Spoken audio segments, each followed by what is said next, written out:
that they ought not engage in this activity. I am convinced that if we all do the right thing, the United States, Taiwan, every country in Southeast Asia, Pacific Island nations, Australia, Japan, South Korea, if we all work together to build out a consistent understanding that we're going to draw the line, we're going to be prepared to fight for the things that matter most of us, that we can continue to keep military deterrence in place. And then finally, much of what Xi does to the world isn't military. Much of what he does is diplomatic, it is information warfare, it is economic warfare. We've all seen this. America's seen them, Xi Jinping and the Chinese Communist Party steal billions of dollars worth of technology and destroy countless jobs across the United States of America. We have to confront the Chinese Communist Party in every dimension of Xi's use of his power, because he is using every element of his power, his nation state's power, to try and undermine the Western way of life. Thank you. And yes? 那面对世界上许多的独裁政权呢，我们其实都看到非常类似的风险，就是独裁的强权正在欺负周边的国家。我们现在目睹的俄罗斯就是一个很好的例子。我们同时也看到说，其实乌克兰人民其实也都起身捍卫自己的国家。其实习近平他本身也正在看在眼里，正在观察俄罗斯接下来的动态。那一边观察，我们一边在台湾其实也要有信心，知道说我们周边有许多的朋友，在全世界有许多的朋友。那现在说，我们知道说，俄罗斯他们的民众其实也不见得认同他们的领导人的作为。可是我们其实，在俄罗斯这边的嚇阻的工作其实已经为时已晚。俄罗斯已经发动了攻势，已经摧毁了许多乌克兰的民生、经济等等。但是我们身处在东亚太平洋地区，我们这几个国家其实都可以做好准备，能够进一步了解说独裁的政权对于外界的野心有多少。那这样子的话，只要能够充足的准备，就能够有效的嚇阻。那接下来基本上，我们知道习近平除了在军事之外的力量，他也有许多情报、外交跟经济方面的力量，这些也都是我们包括美国跟台湾在内，其实都有目共睹的。像以美国来讲，他们也都切身的体会到中国是如何的去窃取他们的智慧财产跟情报。那习近平他基本上也运用了非常多他们国家的力量，正在破坏西方的民主生活方式。Thank you. So the next question is regarding some of the issues already discussed this morning. On the deterrence, I think the question goes like this. What lesson on deterrence should the United States take away from Russia's invasion of Ukraine? And how should they be applied to Taiwan's situation vis-a-vis China? Yeah, so could you like to elaborate on this? Well, one of the things that I talked about this morning was clarity. When a nation state's preparedness to defend itself is not demonstrable, when you can't see it, when you're not clear about the things that you're prepared to fight for, and you haven't been preparing for that for a while, bad guys begin to feel like they can move about the cabin and do precisely what you saw Vladimir Putin do. So while I'm pleased that the world has united, that I watched what Taiwan has done for the people of Ukraine, it is noble, it is important. The world thanks you for your generosity to the Ukrainian people. We weren't able to provide this level of capstone deterrence, which would have prevented Vladimir Putin from doing precisely what he did. I think that is a lesson for all of us. This morning I made the simple declarative statement that we should just acknowledge the reality that the Republic of China, Taiwan, deserves to have its sovereignty, its diplomatic sovereignty, its economic sovereignty, its political sovereignty, that the United States ought to recognize that as fundamentally consistent with who we are as a nation and where Taiwan places itself in the world. I think it's those kinds of things, that clarity, that recognition of the simple truths, the things we all know, but sometimes we're just a little worried that even saying so might provoke a bad guy. I think we've realized that the most provocative thing one can do is fail to demonstrate resolve.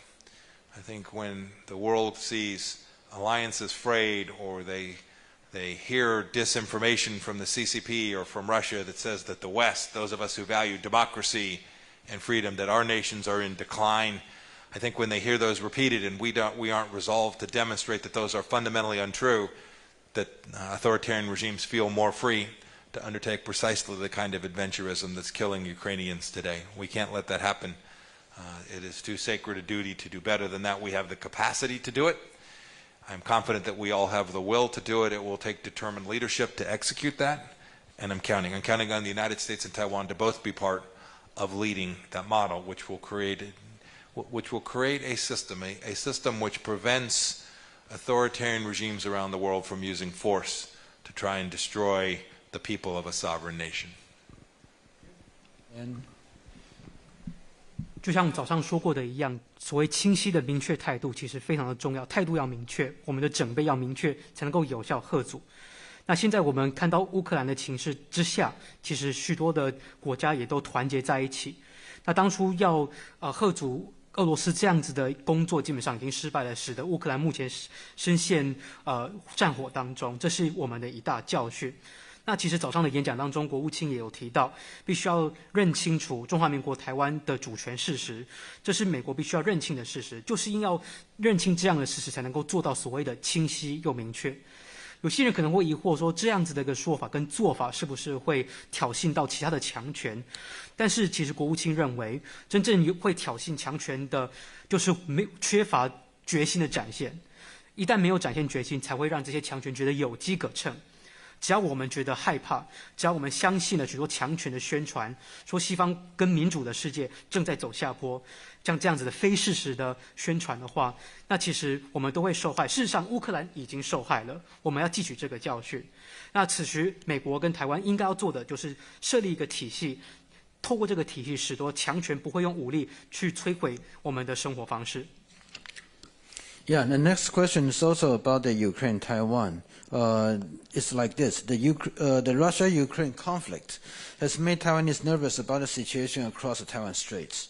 What concrete steps can the United States, you think, can take to de-escalate the situation?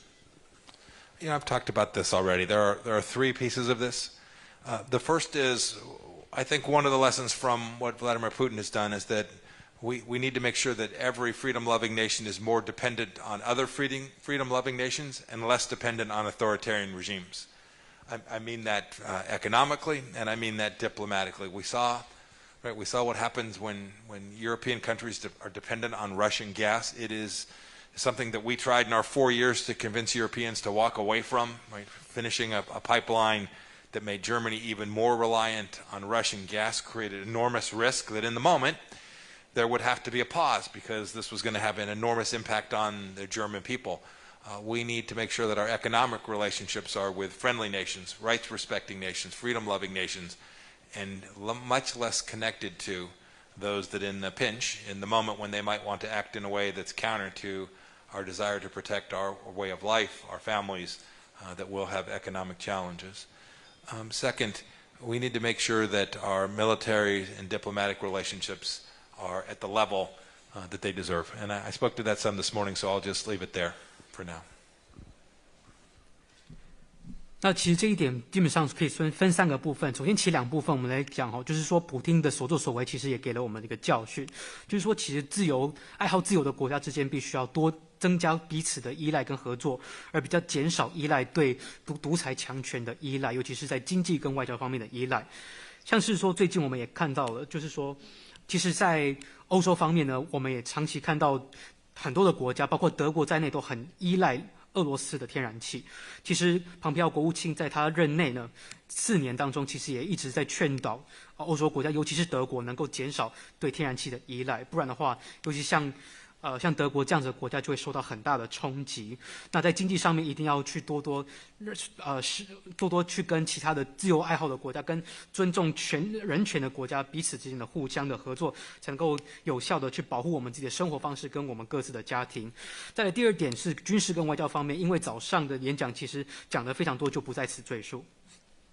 Yeah, Mr. Secretary. Then next question regarding the cross-relation, also connected with the Russia-Ukraine conflicts. Well, Russia's invasion of Ukraine.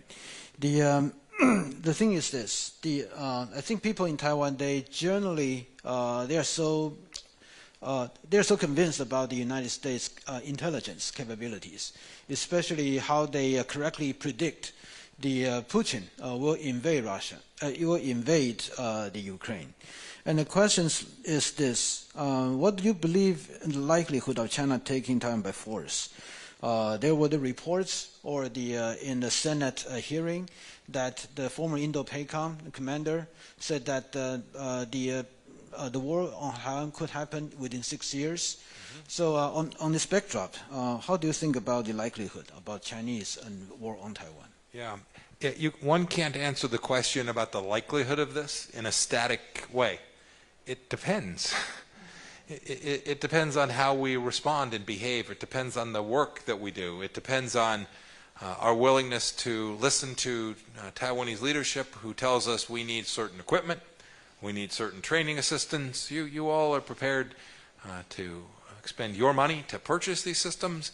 We should be prepared to help you train and use them effectively as well. So you can't answer how likely it is in a static way because it turns on the willingness of the Western world to demonstrate that the costs for Xi Jinping engaging in that kind of activity are just too high.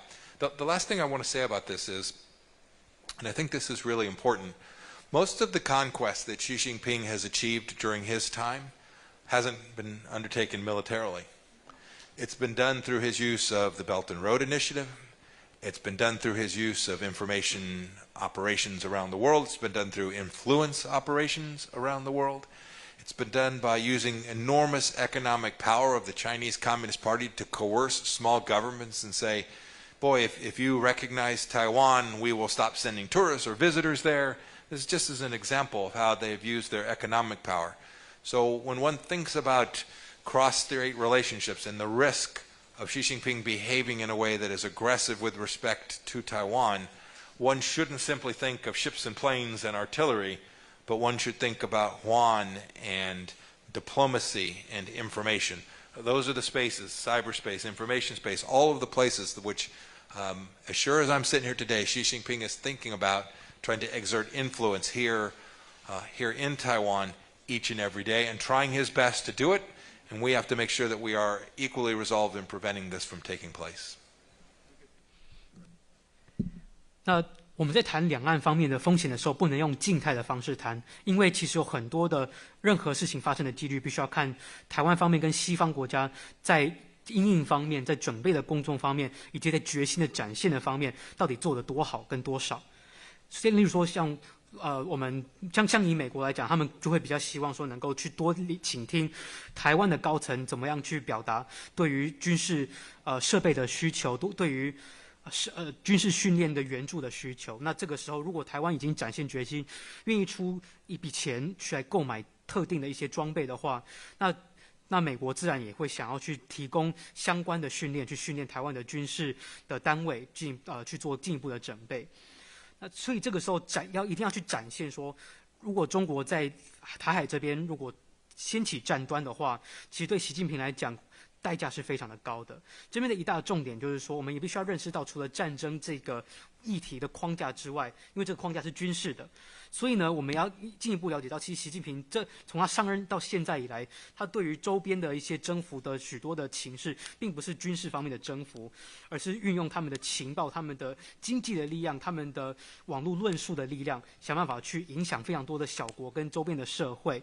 像例如说，以经济来讲好了，中国共产党就特别擅长去用经济的手段威逼这些周边的小国，说如果他们承认台湾的话，就会减少这些国家的，比如说中国赴这些小国的观光的人数等等。所以在这个时候呢，我们必须要去了解说，习近平他在军事以外，在经济或者是外交方面的其他的攻势会带来哪些风险，这是一并要讨论的。Mr. Secretary, I am going to pose several questions regarding China-Russia here. I think the first question is that many people think that China benefits most from the current conflict in Ukraine, as both Russia and West are struggling. And there are several speculations about the origin of this Russia's invasion of Ukraine, whether China not only knows beforehand, but also encouraged it in order to achieve the result or not. But there are also some speculations in the past regarding the differences between China and Russia, and also the China this time, for example, did not endorse publicly about Russia's position on Ukraine. So those are the different pieces of the fluid situation, and how would you like to comment on those? I don't know how much Xi Jinping knew about Vladimir Putin's intention. I know that we all knew since the fall that he was stacking forces in parts of his country that looked to all the world like there was going to be an attack, and in fact that's what resulted. Xi Jinping would have known that as well. Xi Jinping has now provided not only rhetorical support, right, the statement before the Olympics which said that they'll have unlimited friendship. He has certainly lived up to that during this conflict. He has not done what he needed to do. As a member of the UN Security Council, they should have made clear that aggression against a sovereign nation was unacceptable. They chose not to do that. And so I don't think we should give any quarter to Xi Jinping in terms of him having tried to play this both ways. Xi Jinping has not done the things that nations must do when other nations are attacked and are victims of aggression. I will say this too. I think he's watching. I think Xi Jinping is watching this in the same way that he watches the people of Taiwan. You all are an enormous nuisance to him, just by the fact that you get up every day and you take care of your families and you go to work and you live in freedom and democracy. I think Xi can see this. I think he doesn't want his own people to see this. I think Putin's suffering the same thing. I think as the Russian people learn of the atrocities that are taking place in Russia today, I think as they see what Putin is doing to these women and children in Ukraine, I think this will redound much to Putin's detriment. You should know that I think Xi is watching. He doesn't want this nation to have its sovereignty, because democracy flies in the face of everything that allows him to continue his authoritarian regime. If the 900 million, if the billion Chinese people who aren't part of the Chinese Communist Party were to have their way, I am convinced they would like to live more like people do here in Taiwan than the people do there on the mainland. We tried for years, the world, the West, a theory that we began in the United States in the 1970s that said if we engage more with the Chinese Communist Party, we will make them richer and we will make them, the people of China, freer. We were half right. That engagement made them incredibly wealthy, much richer than they were. It didn't make them 1 ounce freer. And the work that we do, the work that our two nations do together, is sending a message to authoritarians like Putin and like Xi and like Chairman Kim and the Ayatollah. The list goes on. It's sending a message that those nations who believe in freedom and human dignity are prepared to defend that in ways that I think for an awfully long time we all had taken for granted. I think we are now, there's a level of resolve today in the world, and I pray that it is not ephemeral, that it is permanent and prepared, and we will work in every dimension to make sure we defend the things that matter most to each and every one of us. 习近平到底知不知道普丁的意图？其实我们很难说，但是至少我们从去年秋季看起来，从俄军的部署方面，我们就看出一些迹象了。其实像迹象这件事情，习近平当然应该也是心里知道的。那习近平他其实也针对俄罗斯提供了口头上面、语言方面的支持，尤其是在奥运期间，习近平也曾经说过，中俄之间的合作是没有任何的限制的。而且再加上中国在作为联合国安理会的成员，其实就俄罗斯侵略乌克兰这件事情也投了弃权票，等于是没有尽联合国安理会成员的一个义务，那个义务就是要保护其他的主权国家不被另一个国家所侵犯。那其实习近平看待台湾人也是这样的，就是当台湾人每天都过着自由自在的生活的时候，其实习近平对此也不乐见。那当然，其实俄罗斯他们习近平他其实也是看着普丁他的军队正在侵犯着乌克兰男女老幼的这些生活，但是我们都知道一件事情，就是对独裁者来讲，民主的生活方式其实就是在阻挠着这些独裁者的所作所为。好，那接下来就是说，当初在美国，比如说跟中国共产党的政权在进行交往的时候，其实当初美国方面的意图就是说，希望说透过让中国能够，如果随着中国变得更加的有钱的话，或许中国也会更加的自由。其实当初的想法也只对了一半，那一半就是中国的确变得非常的有钱，但是一丁点的民主跟自由都没有。所以这个时候，无论是台湾跟美国，我们所做的事情，就是要向这些独裁者，不只是习近平、普丁，还有所有的其他的独裁者，向他们宣誓，就是所有支持自由、支持人民尊严的国家，基本上不但能够展现决心，而且这个决心是永久的。All right. The next question also related with the Russia-China and the connection with Taiwan. Due to the previous questions, which sort of had the assumption about what Chinese acknowledgement about the Russia's invasions, then people started to wonder the Russia's role in, for example, should the war on Taiwan by China happen. So how do you perceive the Russia's possible role, especially in the light of the current invasions? And in the past, did the United States ever thought about the Russia's possible involvement or role in Chinese war against Taiwan? Oh, sure. No, we've long known that Chinese military and the Russian military have worked on problem sets together. So this piece isn't new. There's lots of places that the Russians are careful. They have known for a long time that because their economy is relatively small, that in that partnership between Russia and China, they'll be the junior partner in that. But Russia has a very highly capable engineering workforce. They have a very highly capable military. And so we've always known that there was some risk that the Russians would provide weapon systems to China as well. But more importantly, what you can see, I think, happening today is as the world is restricting Russia's capacity to trade in the ruble, to trade energy products, to move through the financial systems, its central bank, the gateway, the thing that provides the oxygen for the Russian economy is the yuan in China.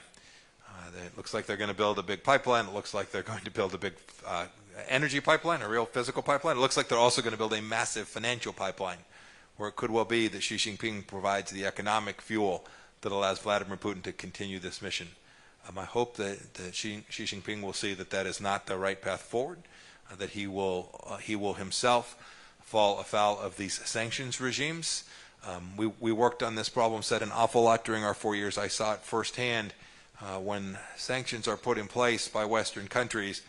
I think it will make it more difficult than Xi understands for him to actually conduct these transactions with the Russians. And I hope that the world will make very clear to Xi Jinping that if he runs afoul of one of these, that it could be Chinese banks that are next, it could be Chinese financial institutions more broadly that are next, and this will convince China to deny that oxygen, deny that fuel for Vladimir Putin to have the resources to continue his campaign. That has deep ramifications for how Russia might participate were it the case that Xi Jinping ever decided to make an aggressive military action in Asia. 其实中国跟俄罗斯之间的军事合作也是行之有年哦，只是说俄罗斯在经济规模上相对比中国小，但是俄罗斯它的利多呢，就是他们的攻城的能力比较强，所以在中俄的军事合作之间，比较是俄方会向中方提供相关的军事的系统啊或科技等等。那现在我们全球因应俄罗斯的侵略哦，主要是在限制俄罗斯对外贸易的能力，像是他们的金流跟货流等等，尤其是俄罗斯卢布的交易的这个能力。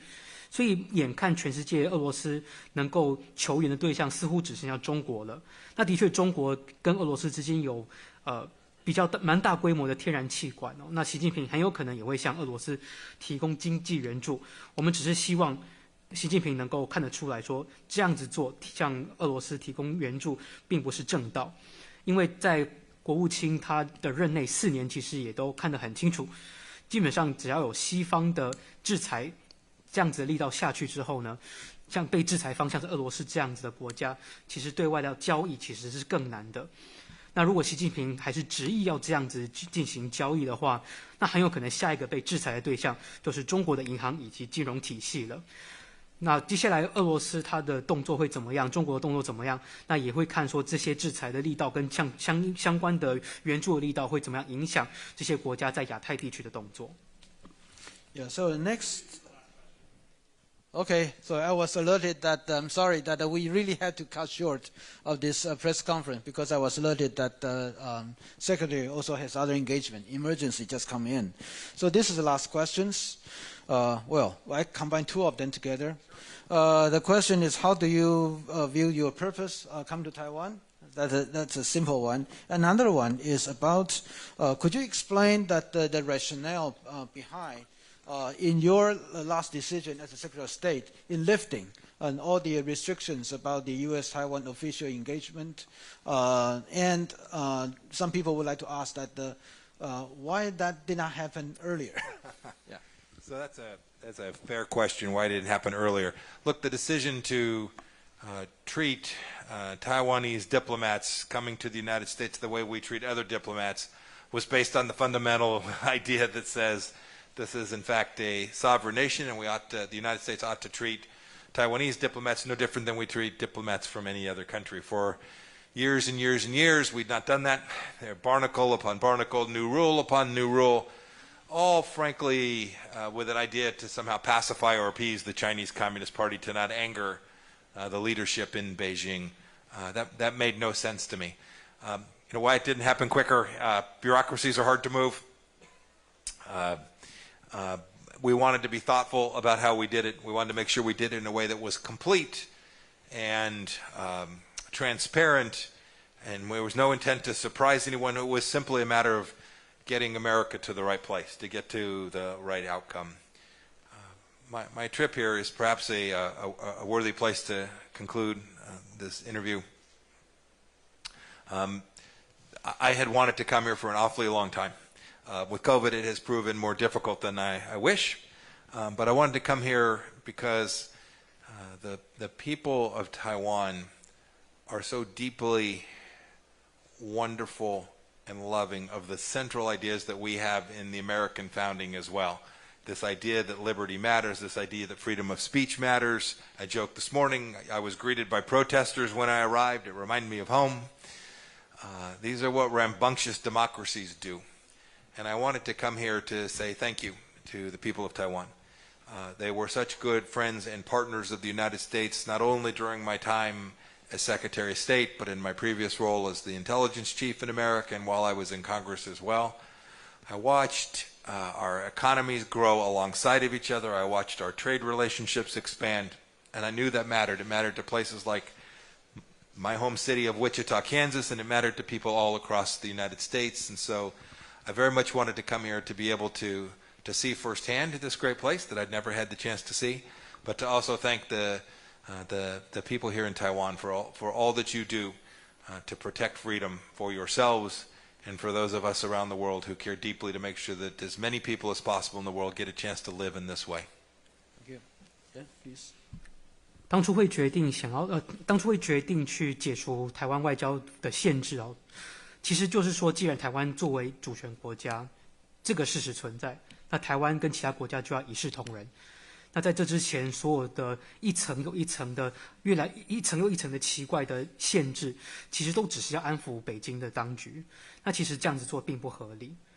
那可是我们知道说，我们并不能说，一念之间转了，很多的规定就直接当场消散云散消散殆尽哦，因为我们知道说你要改变一个政策，很多时候你必须要通过非常多繁文缛节，还有很多的关卡，而且再加上我们其实在美国内部的政治，其实很多的事情都要面面俱到，也要透明公开。那至于为什么想来台湾，其实国务卿想来台湾已经想很久了，疫情又使得旅行更加的困难。那想要来，主要是因为台湾人其实我们所热爱的价值，像是什么热爱自由、热爱言论自由，甚至像我们还有很多跟自己意见不合的情况之下，还可以去抗议什么的。其实这一切也都是美国真爱的价值。那其实国务卿这一次来意也是要特别感谢台湾的人民哦，因为台湾的人民，无论是在庞培奥担任国务卿的任内，甚至在这之前，庞培奥先生担任国会议员还有中情局的干部的时候，基本上台湾都一直是美国非常好的伙伴。那其实在从政这么久以来，国务卿他一直亲眼见证的台美之间的贸易关系一直升温，友谊一直的加深，这也是庞培奥特别想要来台湾感谢大家的地方。Okay, I think that concludes the press conference, and thank you very much. Yeah, first, thank you, and I really apologize for not being able to extend the time, but thank you. Yeah. Thank you so much. You're wonderful. Thank you, sir. Yeah. You go this way. So I have to apologize for this shortened already shortened, but shortened again. Secretary has other engagement, just emergently just inserted in. So sorry for that, but thank you for your gracious, and you know that there's so many questions, even just read it through. Cannot really get all of them, but thank you. Yeah, 我们这边就结束了，谢谢。